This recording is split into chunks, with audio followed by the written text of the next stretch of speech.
এই খানা রে বেটা কইটা জায়গা দিতাম খাই রাইস খাওয়াইলো তোরে মানে 10 টাকা দিয়েছে 12 কে নানি 12 জলদি শেষ হয়ে তোরা যাইতা ওই তো আব্বা বাড়ি গেছি চলো ওই আও মিষ্টি মিষ্টি লইছে তো আব্বা লইছি আস্তে আস্তে মানে মাতিও না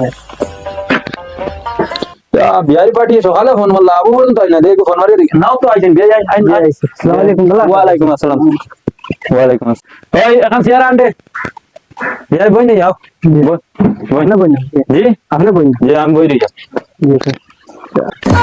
চেয়ার আর চেয়ার না আমরা বইলা না আপনি তো এখন চেয়ার আনতে ওই ও বোন বিয়া বই আর তুমি ওনা বই রো মাটি টান মারি রে আচ্ছা তাহলে বেটা আনো বিয়া তো আসলে তো আসসালামু আলাইকুম ওয়া আলাইকুম আসসালাম এই এবার ফোন কি দিয়েছি রে না উল্টা লাগাইছি হ্যাঁ শার্ট এই শর্ট শার্ট দিন উঠা লাগাইছি ভালো লাগে না আমাদের রাম প্রাইভেট নাম দিয়েছে মানে আমার একমাত্র আমি মনে হচ্ছে করলাম ও কি টাকা